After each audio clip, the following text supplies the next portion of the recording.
You're listening to the Emotional Abuse Recovery Podcast, and this episode is a bonus episode.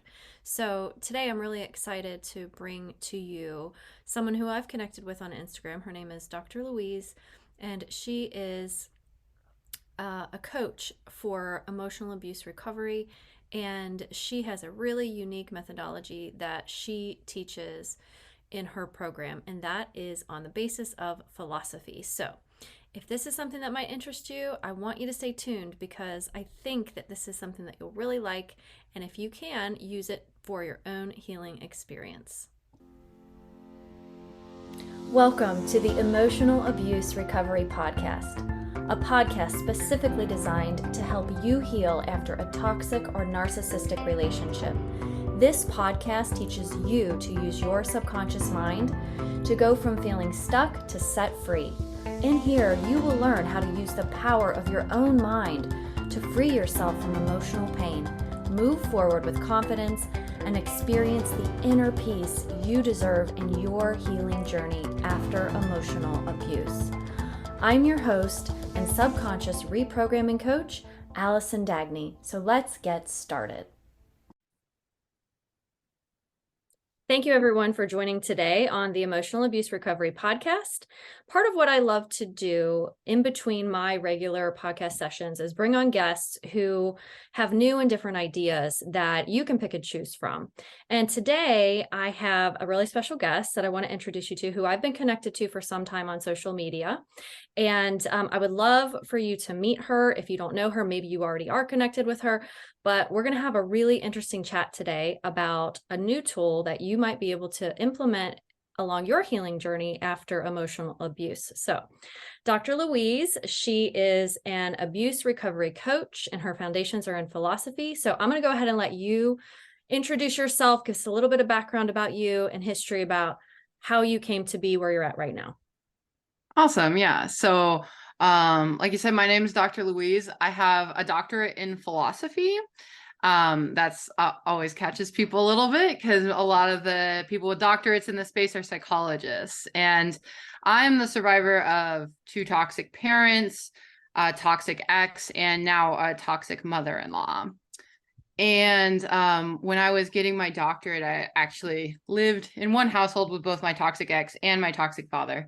And I was dying. That was too many toxic people all at once. And, through that process, I really found how many rich resources there are in philosophy to help people dealing with these kind of situations. So I went hard into my degree. Fortunately for me, school has always been kind of a coping mechanism. So it was, maybe one of the healthier ways I could have responded to what was going on around me. And when I finished my degree, it was among COVID. It was not the best time to be trying to go into being an academic. I was kind of grossed out by academia at the time. And I was like, never mind, let's do something more meaningful. Let's help people see all of these great tools that philosophy has to offer so that they can actually work on their own healing journey and make progress along the way. So that's how I got to be a coach. I'm also certified as a philosophical counselor. So I have the most training you can have as being a philosopher who actually helps people implement this stuff in their everyday life.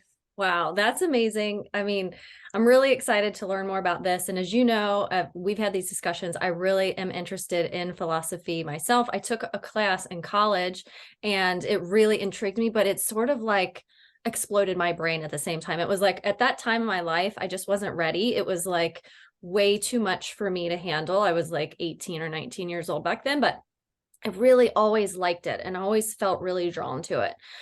So that's why I think this is going to be a really interesting chat that we're going to have. So first of all, you've had a lifetime, literally from the day you were born, dealing with toxicity. Both parents, you said, an ex in your life, probably as you got older, a mother-in-law now. I mean, as we both know, there's a lot of toxic people out there. And unfortunately, you had been at the brunt of that from the time that you were a very, very small child. So literally, I love this story though, I'm so sorry that you had to do that and deal with that. But I love this story because it's a story of transformation. It's a story of overcoming something really, really bad, right? So where do you feel like was the kind of tipping point for you when you were like, okay, this is abuse. This isn't okay. I need to, do something for myself and help myself. Yeah, so I think I mean there was probably a tipping point for each person along the way. So for my mother it was quite early on. I think I was 10 years old about when I realized this is not just mom is weird. This is like next level. And so I was pretty aware and I went no contact with her the day I turned 18. We were just done as soon as possible. And then with my father, it took me much, much longer. It took me like another decade or so to really come around to that. And my ex actually kind of came along on that journey. For him, the tipping point was really I was living in the home with both my father and my ex because we had to basically for financial reasons. We didn't have a lot of choices. And the two of them almost got into a fist fight. And, I've experienced a lot of abuse, a lot of stuff in my life, but it hasn't been very physical. It's mostly the psychological, emotional side, which, I mean, that is a blessing, but it's also kind of a curse, right? It's easier to see somebody hit me, so that's the end of it. Right. But I could not tolerate my ex, who was fairly young and very able-bodied, while my father was disabled. He couldn't fend for himself very effectively. That got too hot. So that night, I basically kicked him out, and he went back to his family in California. So that was for him. My father, it really took me being in a very healthy romantic relationship to understand like how like a man can actually treat someone. And I had to spend time with that. And my father started on the journey of turning my partner into somebody on his inner circle. Right. And that's bad news for a narcissist, right? Because as soon as they're on the inside, they start to get mistreated. And he was just starting that process when I was like, I'm not even going to allow this to start. Yeah. And so for me, that between the work I was already doing, seeing like this is actually pretty messed up, and then seeing him start to do that to my partner, that's when we went no contact. Okay. So after all of that happened, then you basically picked yourself up and was like, okay, I've got to get a hold of this. And then you dove into this philosophy area that you already were pretty well versed in because of your education, but now you're able to use it for something really positive, right? And I know philosophy has a lot of roots in very, very positive things for your life and for healing and things like that. But now you're taking, I mean, like you're the only person that does this. Like you're the only person that uses philosophy for healing. So first and foremost, because some people might be like, what the heck? Like they know of philosophy, they heard of it, but like, what is your explanation of philosophy? How can you help our listeners understand what philosophy is? Yeah, it's a great question. So I'd say not all philosophers would agree on what the answer to that question is, but for me personally, philosophy is really it's like a way to think about things. Okay. Right? Just like science is like one way to think about stuff, right? You can approach problems in a philosophic way. And philosophy in general is a big collection of tools that help you think in a variety of different ways. So we focus on things like logic. So thinking very carefully, thinking systematically. We focus on making ourselves aware of our beliefs and maybe questioning those beliefs. And we work on trying to understand when our emotions are coming up for us versus when our reason is coming up, and working on that. Like, how do we make space for both the emotions and reason so that neither are compromised? Okay, that's a really great explanation. I love that because that's not how I would have ever like explained it if somebody asked me what it was. But I really love that this is so similar to the work that I do because there is a big piece about being aware, being aware of what's going on emotionally, being aware of what's going on in your subconscious mind, the things that you think about, how you perceive things. Is this how everyone perceives things? So I think that's really, really interesting that we have this such, kind of parallels in common with the work that we do to help. And, obviously both of us have the same goal, is to help survivors of emotional abuse, psychological abuse, narcissistic abuse. So thank you for that explanation. So you had talked about earlier that there are rich resources in philosophy and tools in philosophy. So can you just kind of share with us some things that are maybe your favorite resources or your favorite tools, or something that you feel like is sort of a go-to for you when you're doing it for yourself or for maybe your clients? Yeah. So one thing I think is really powerful for survivors is learning, like in philosophy, it's called reasonable doubt.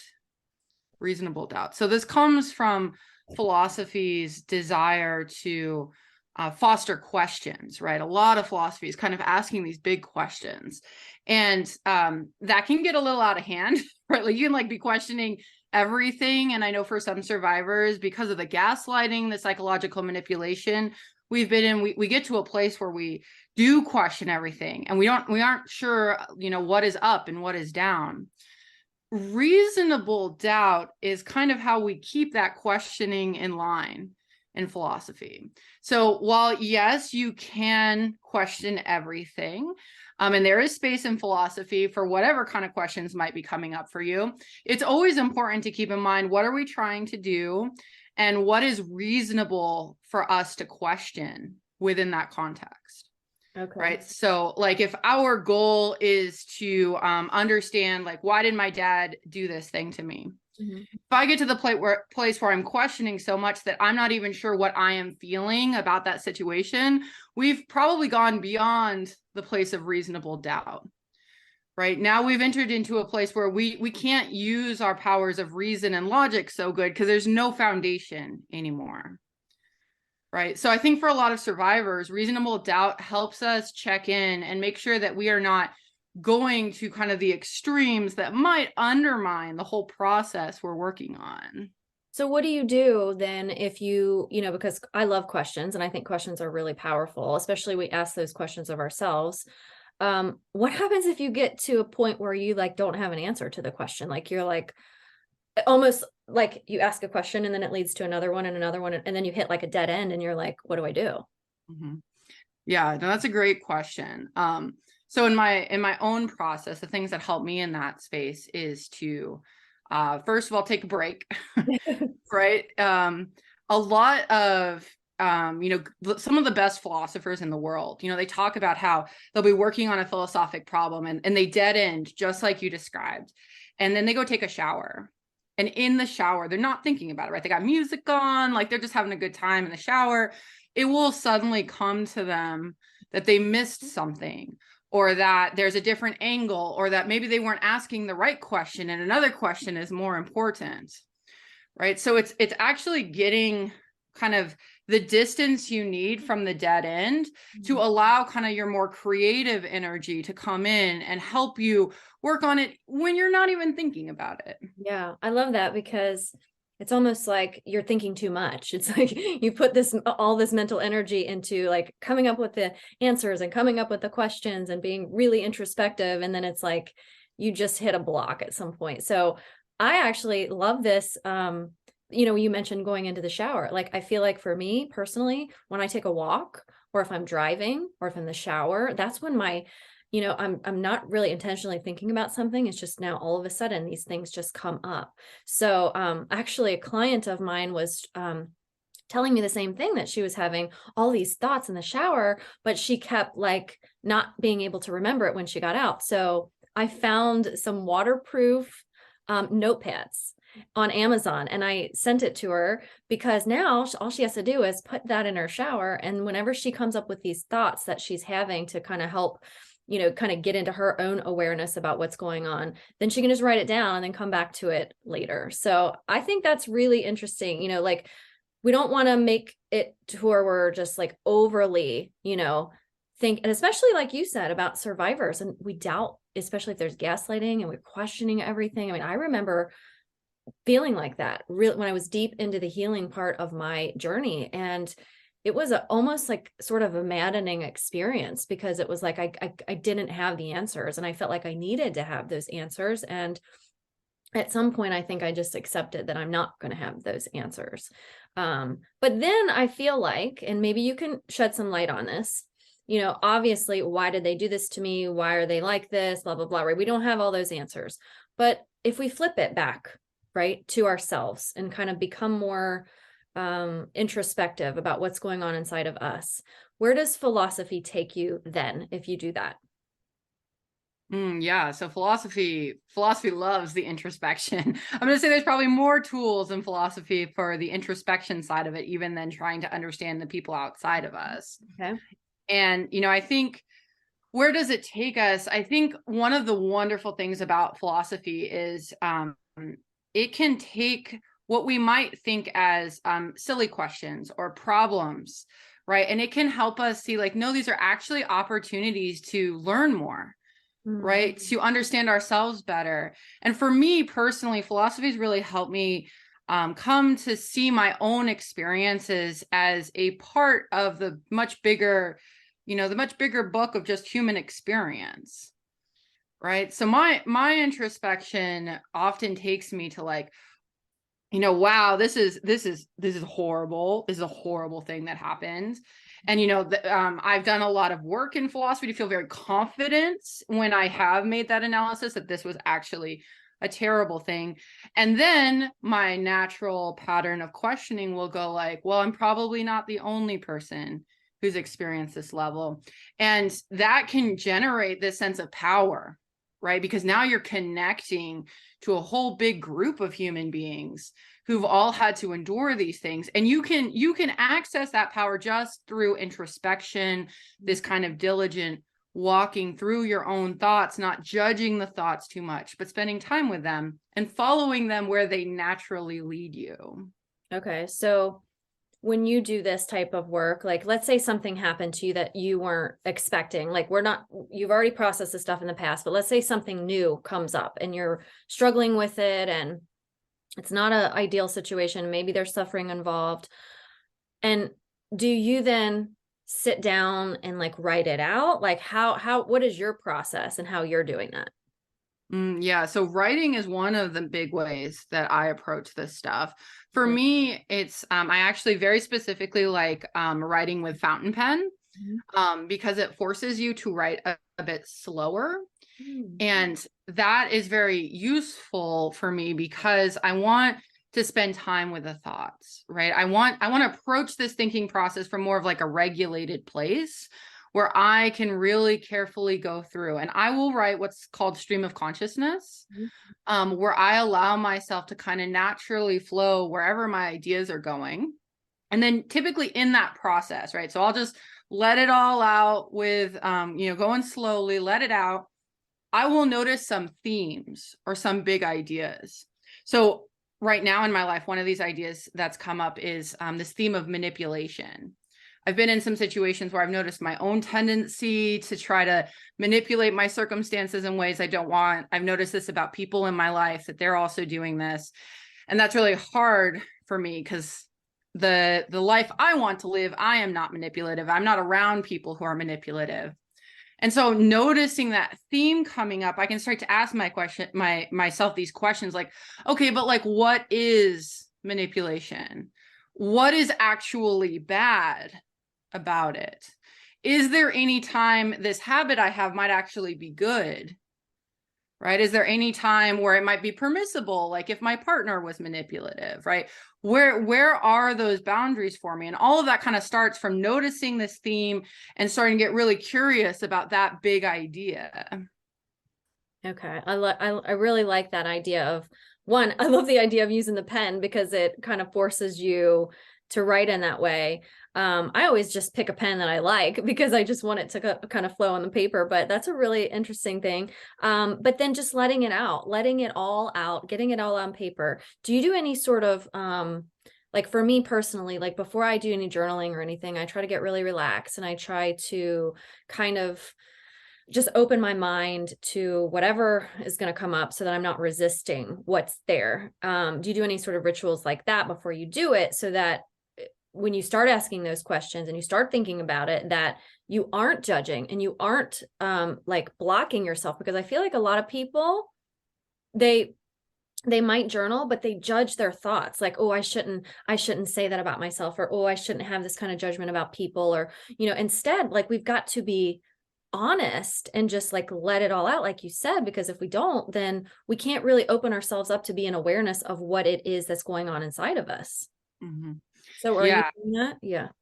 Yeah, so my favorite approach is I have a specific notebook that I really like that I do this kind of work in. I'm gonna have a fountain pen at the ready. I'm gonna light a candle, and I really like putting on ambiance videos on YouTube.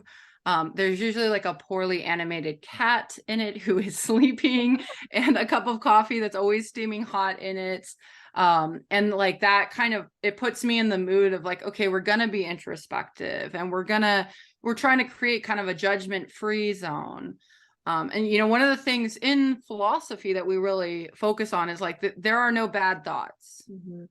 There are no bad thoughts, right? So whatever is coming up, we want to take seriously. There's some reason those thoughts are coming up for you. And we don't want to too quickly push them away, because they might be saying something about what's actually true. Yeah. Right. In philosophy, we're really aggressively trying to pursue what is true. Okay. Right. So that pursuit of truth requires that we allow whatever is going to come up to actually come up. And we need to try to not be afraid of it. Right. Because even if, maybe it is actually scary to know that, for me, it was scary to be like, okay, like you're actually kind of manipulative. Like I call it my like evil villain energy. Like this is a real part of me. And like, that was not my favorite thing to kind of recognize about myself.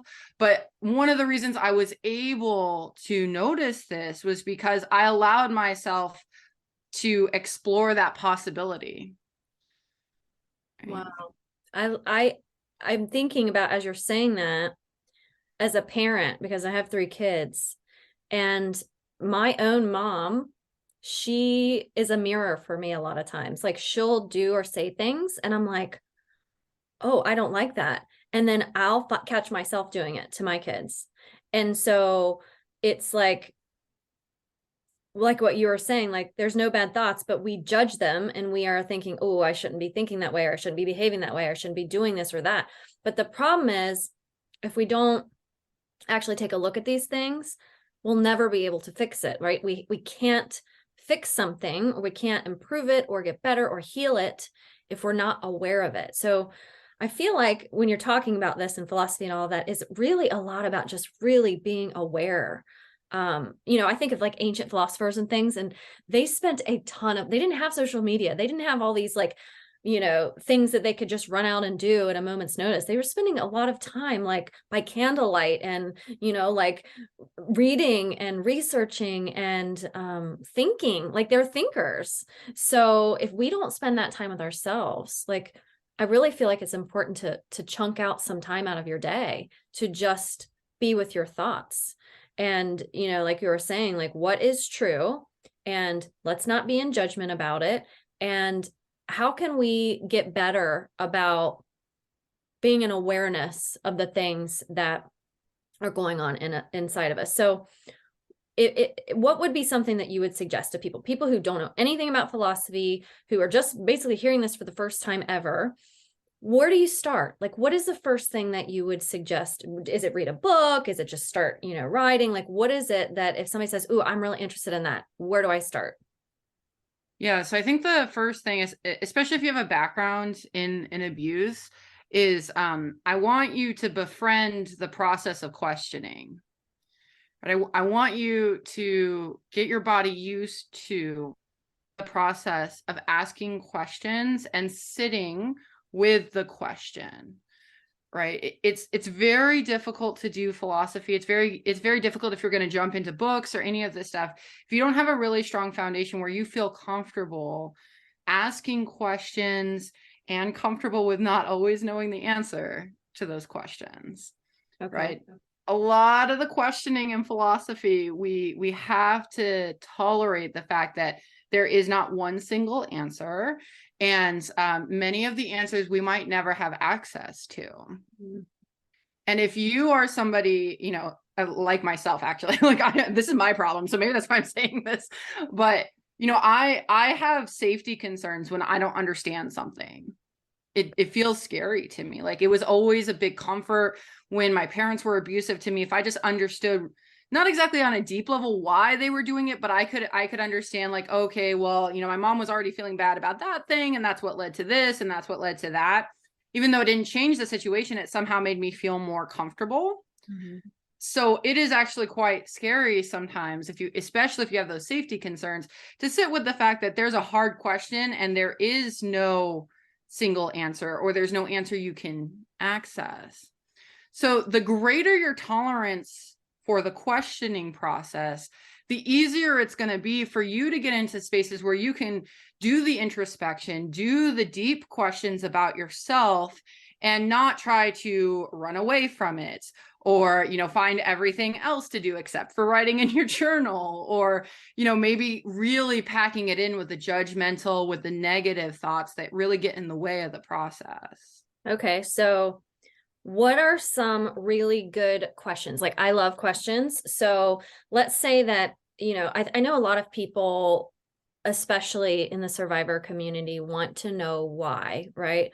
Why this happened, why that happened, why they are this way, why that, and I tend to want to ask the questions like what or how, instead, because for me, it's like, well, I might not understand why, but what can I do about it? Or how can I proceed in a different manner? Or how can I set a boundary? Or what would be a better way to think about this? So, what kinds of questions do you think would be really helpful, especially if you're just like the first time, I really never thought about the thinking. I really never thought about my thoughts like that.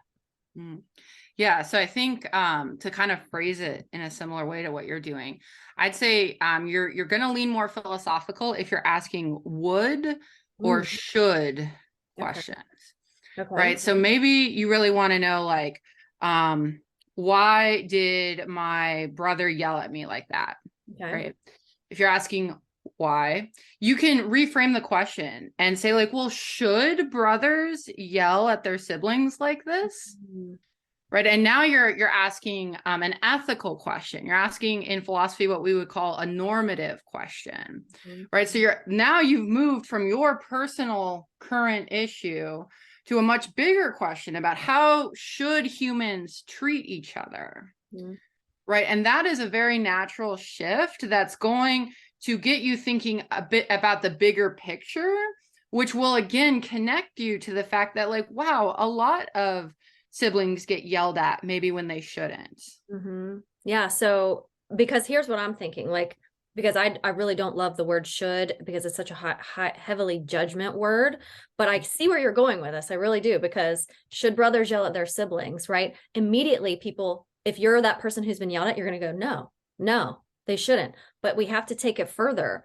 Like you said, let's look at the world. Like, are there other people in the world, like you said at the very beginning, like, who else gets yelled at by their brother? Or is this something that maybe because the brother's just like, highly reactive, or, not to justify the behavior or anything like that, but like, instead of making it about us, instead of making it about what, you know, we're not worthy or we're not good enough to be treated well or something like that, what else could be possible here, right? So I really like that, like reframing the questions, because I think that's where some people get stuck. It's like they ask a question and then it's no, or it's yes, or it's a solid answer, where I think that the part that we're talking about here for philosophy is we should have lots of answers. We should have lots and lots and lots of answers. And then once we come up with a lot of those things, then we can kind of more easily determine if that's something that aligns with us or doesn't. Does that sound right? Like, I'm just sort of like talking, but I don't know. That's just kind of how I'm hearing you. Yeah, no, I definitely think that's right. I think, if you ask the should question and you just have like an immediate no or an immediate yes, that's real life, right? Like, philosophers have those kinds of things, right? You'll ask a philosopher a big question like, do you think we have free will? And they're just like, no. Right? Like, I mean, sometimes you just have a gut reaction like that. Yeah. So if you find yourself in that place, right, You want to take it another step and ask yourself, like, okay, so what are the reasons my answer is no? Right. And you want to make sure those reasons are not specific to your life situation, but are something that like all siblings could agree to. Yeah. Right. You want whenever, because what we're kind of doing here in philosophy, we're building the foundation of what's called an argument. That's not an argument like we're fighting. It's not that kind of argument. It's where we're defending an idea that we have. Right. So you can take your gut response and say, okay, that's my idea, that the answer to this is no. So I'm going to ask myself, why do I think that? Mm. What are my reasons for thinking that? And then try to make a little collection, right? Say, okay, well, siblings live in the same household, so it's not good for the peace of the household, right? And maybe siblings are supposed to love each other, and you can't love each other if you're yelling at each other, right? Like those are not reasons about any individual situation. That's about big ideas about what are brothers and what are sisters and what are nibblings, I think, is if non-binary people are your siblings, right? Yeah.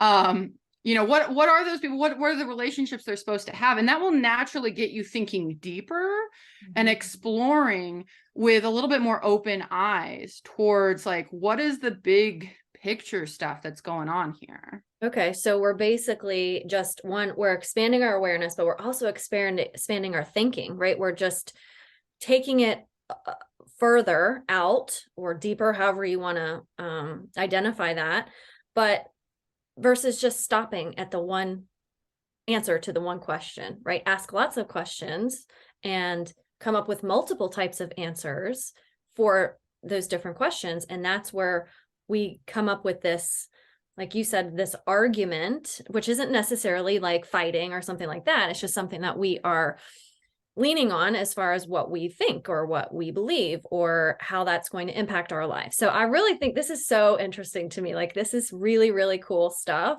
What do you think as far as, because like I said before, you're the only one that I know that does this kind of work to help survivors in this realm with philosophy. What do you think is the greatest benefit to people who do this kind of work? Yeah, so I think we're often, as survivors, we're often very critical of like, we tend to think we're overthinking a lot. We tend to have frustration maybe around the fact that we ask why and we don't get good answers. And the greatest secret here from philosophy is that this is an amazing thing about survivors. These are the fact that you overthink is actually wonderful. Yeah. Your desire to know why and to try to understand the world around you and understand your circumstance is a gift. And it's not a gift that everyone has, right? Now, the challenge for survivors is that we often don't use our talents in ways that serve us, right? And philosophy can help you see that these are amazing gifts you have. And there are ways you can be, I want to say, productive with these gifts. It's not productive like, you're better at, doing an Excel spreadsheet or something. It's productive as in like, you can use your mental abilities to actually help deepen your healing. Yeah, that I was actually just writing that down as you were saying that, like, because I have a lot of people who struggle with rumination and they can't get their ex out of their head, or they're constantly thinking about the past or constantly worried about the future or the ex's new girlfriend or whatever that might be. And what you're saying is good, that's good, right? But let's use it for your benefit. Like you are already to the point where you are thinking, you are doing the thinking, you're doing the deep thinking. We just need to shift it a little bit so that you can use that for yourself, right? So let's change maybe some of the questions, or let's change or expand on the answers of the things that is going through your mind, instead of keeping it on that one track, right? Because I feel like a lot of people get stuck on this one track and then they can't get out. It's like a groove and they just can't jump out of it. So what you're saying here is that there's a great benefit in this, and being able to see that people who are survivors of this kind of thing, you're not broken. There's not something wrong with you. We just have to start changing a little bit at a time what we're doing, being aware and expanding on that. And that really aligns with philosophy for healing, which is so, so cool. So what else? Like, what else can you tell us? People who don't, I know you do this all the time and this is in your line of work, but what else can you tell our listeners and people about philosophy that really you love a lot? Yeah, I mean, one reason I really love it is because it does, as a field, it really values the pursuit of truth. Okay. And as somebody who grew up with toxic parents, I was completely destroyed as a kid because nobody understood what was really happening in my home, right? Nobody cared about what the truth was. My mother was good at pretending to be a mom at certain times. My father was very charismatic. He was very good at looking like everything was okay. And, I got into this desperate place where I was like, I just need to explain it better. I just need to get better at talking. And like, if I just say the right words, the grownups are going to listen to me. Mm. And that didn't quite turn out. I did get quite good at talking, but what I realized is that some people really value the truth and some people don't value the truth as much. And philosophy is like the entire field, right? All of what philosophy is about, whether you're talking about what's going on in the West with Anglo philosophy, whether you're talking about Eastern philosophy in India and China and in Africa, like, doesn't matter where. These are all people who are very powerful thinkers, and they are all doing their very best to explain and pursue and promote truth. Mm. So that brought me so much comfort just as a human being, right? Because I know that my life was messed up in part because people around me didn't care enough about the truth. And I found a home in philosophy where we care about the truth. We help other people care about the truth. We give them tools to get better at understanding the truth, get tools to like get closer to figuring out what your truth is. And that's why it's forever my home. That's amazing. It sounds like you're really passionate about it, and I love that. What do you feel like? I'm just thinking about, the old Louise, like meaning the young version of you that didn't have this level of clarity or information, the study aspect of it versus the you now. Like, what is the greatest difference that you can see in those two people? Yeah, the answer is definitely confidence. Okay. The more I spent time in philosophy, the more I got the tools, I learned the way, I figured out how to pursue truth. Now, when I think I have arrived at truth, I am 100% fearless. I don't care what people have to say. I don't care if flying monkeys are in my face. I don't care if there's, weird people on the internet trolling me. Like I have zero F's to give, right? Like I am so confident in it because I know that I've done the work. I've done all of the homework you could possibly do, and it all led me to this one conclusion. And in the end, that's what actually enabled me to go no contact with my father in particular. He was a big, difficult relationship for me because he was good for me when I was little, especially compared to my mother. And I was having such a hard time. Like he was kind to me then, but once I became an adult, it got worse and more abusive and harder and harder. But I couldn't reconcile, like, how do I deal with the fact he was at one time so good for me? And through reasoning, through philosophy, I was able to see, like, it can be true that he was good for me at one time, and also true that he is not good for me now. And for that reason, the only choice I have, if I'm going to be rational, if I'm going to care about truth, is to go no contact. Wow. So something you said just kind of made me think of this phrase, and I use this phrase a lot. I say two things can be true at the same time. Is that something that is like philosophical? I mean, I'm not saying I'm philosophical, but like just what you were saying about your dad, like those two truths, like two things can be true at the same time. Yeah, I love it. Actually, the phrase two truths, there's a big part of Buddhist philosophy that is Really? specifically about the two truths. They are talking about it kind of on metaphysics level where they're saying like, you know, like a very Buddhist thing to say would be like, I'm holding up a red cup, you know, say this is a cup. And at the same time, this is not a Mm, cup. In a lot of Eastern philosophy, actually, that both those things can be true at the same time, right? So we might make sense of that in the West, saying like, okay, it is a cup, like it's holding some water right now.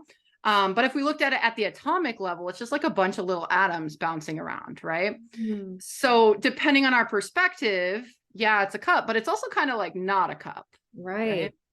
So that is absolutely philosophical, I and love that.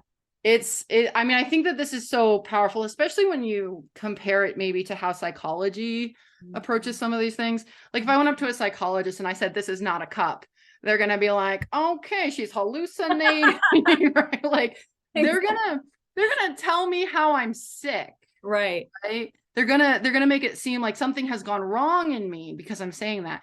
In philosophy, we're gonna be like, oh, that's so interesting. You think that. Tell me, why do you think that? Yeah. That is so cool to me because what I'm hearing you say is that perspective matters. Like it really, really matters, because I could see something through my own filter and you could see something completely differently, right? I'm seeing that two people are having an argument and I'm really scared and nervous about it because maybe I grew up in a family where people were arguing all the time. And so to me, that sends up red flags and that's bad. And you're like, maybe you're thinking of, wow, this is amazing. Like they're having an awesome debate because you grew up in a family where people did that all the time. And it was like always ended in a productive, like fun type of, family dynamic, right? It's the perspectives that we have when we see things through our own filters, the same way that you're talking about the red cup, it's, and what world is it different for someone else? Maybe it doesn't look like a cup to somebody. Maybe it looks like a hat, like it can be completely. I do remember that. That's interesting that you're bringing that up because I just had this like thought come to me when I was in my philosophy class in college and it was about a chair. And I remember the teacher put the chair up and was like, this is not a chair. And then like it started this huge debate in our class and like everybody was talking about what, all the different things and like on the molecular level and different things like that. So I think perspective is really, really key. Do you have anything to add about that as far as like different people's perceptions?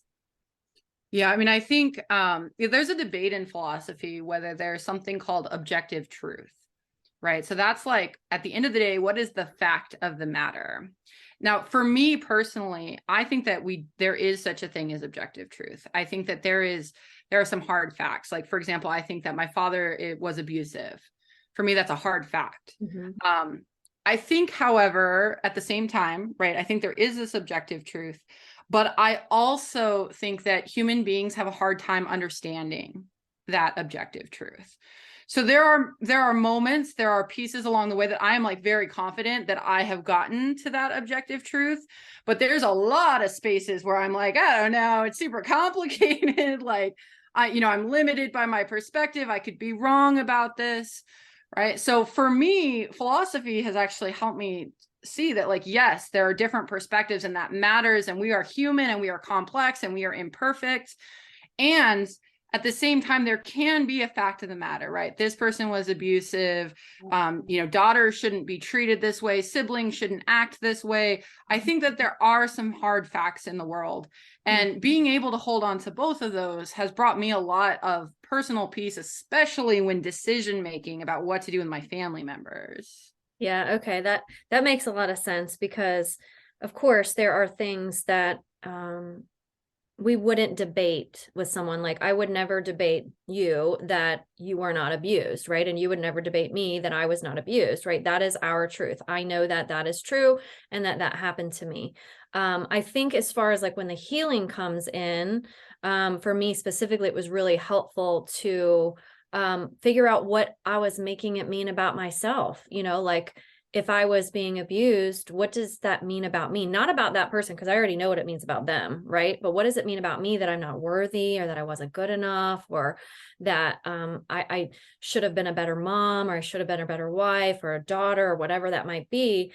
And then challenging those things, right? Then challenging those things because we can get to the objective truth and what that hard fact is, but then we kind of start creeping into those subjective areas, which I think is really, that can be the really healing space for a lot of people. Yeah, and I think, philosophy is gonna help you be really careful about what is the objective truth, and then what are these other beliefs that we're packing into it, right? It's going to encourage us to separate that, because what we're going to want is evidence. What are your reasons? Why do you think so? You were abused, so you've concluded that means you are unworthy of love. Mm-hmm. So like, I'm gonna make you lay out your reasons for thinking that. What is your evidence for that belief? And probably what we're going to see in testing that evidence and getting curious about that evidence, so we're going to notice like, well, that doesn't really show that you are unworthy. Exactly. Right? It doesn't quite connect the way that you think it is. So we're gonna like decouple those things, so that you don't have to keep carrying around a bunch of beliefs that in a way kind of sloppily got attached to the objective truth. Oh yeah, I absolutely love that. And that sounds so similar to the stuff that I do, because what happens is when you're doing that, and you said uncoupling, you're breaking that connection for that person, right? Or they're breaking it for themselves, maybe through coaching or whatever, but you're breaking that connection to the meaning that you're assigning to something without even questioning it. And that's where I think this comes in, is that we got to really get deeper into these questions instead of just accepting this for whatever that first thought is then in our brain. Like if something comes up in the shower, write it down. If something comes up when you're driving, write it down, or make yourself a voice note, or whatever that might be, to then take it a step further versus just accepting the very first thing that is maybe been playing on repeat in your mind for your whole life. So I think this has been a really, really cool conversation. And I really hope people go visit your Instagram, watch some of your videos. You have some really entertaining stuff. I love to watch all your stuff that you do, and reach out to you if they have any questions.